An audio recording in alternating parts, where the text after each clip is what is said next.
My name is Lily Jensen, and I'm here to talk about Hurricane Matthew and the flooding in Roanoke Rapids. In early October of 2016, Hurricane Matthew hit down on the East Coast. It was a hurricane so bad that its name was retired. Matthew was an Atlantic hurricane, unlike most Atlantic hurricanes that form from tropical waves moving westward from the African coast. Matthew formed due to a particularly strong wave and became a tropical storm as it approached the Windward Islands. Matthew became hurricane status on September 29th after passing the Windward Islands and intensifying into a Category 4 hurricane. Matthew was unlike other Atlantic hurricanes in that it did not move westward towards the Gulf of Mexico, and instead abruptly moved north due to weak steering currents. Once Matthew reached North Carolina, it had enough rain to flood parts of Roanoke Rapids. Only minor damage occurred in Roanoke Rapids compared to other cities in North Carolina, but people were still told to evacuate. There were few cases of property damage, including several fallen power lines, causing power outages, and 6 to 10 roads were closed due to damage from flooding. Over 20 deaths were reported in North Carolina, while only minor injuries occurred in Roanoke Rapids. However, it was a major flood state for over 3 days, with some floodwaters rising to over 26 feet. The sanitary district reported 9 wastewater spills totaling an estimated 140,220 gallons, which began Saturday and ended Sunday. The total cost for Matthew was $6 billion, while in Roanoke Rapids, the damage cost was $13,254, with $9,254 going to labor and $4,000 to equipment. Typical flooding scenarios happened, like downed power lines and trees and blocked roads. The citizens were told to evacuate on October 9th at 2 p.m.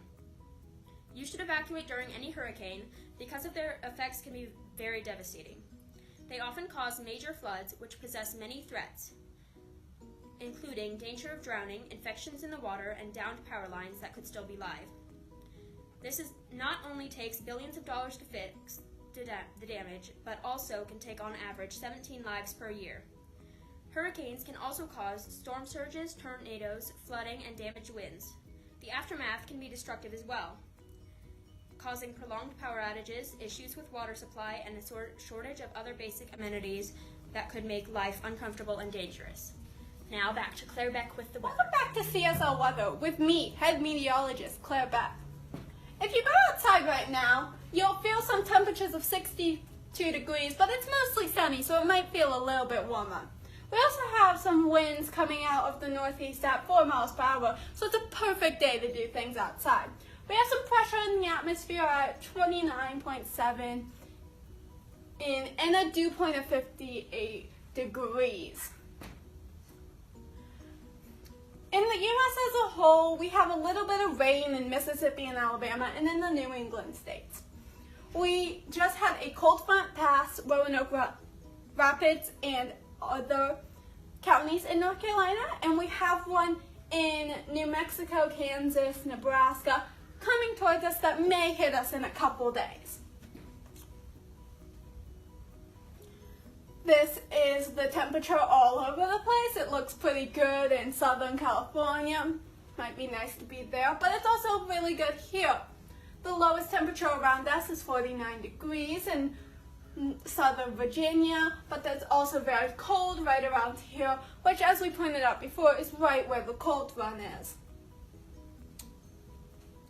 This is rain suspected, very heavy in Mississippi and Tennessee. There's a little bit of spitter spatter in North Carolina, but that may just be birds disrupting. Let's see what else.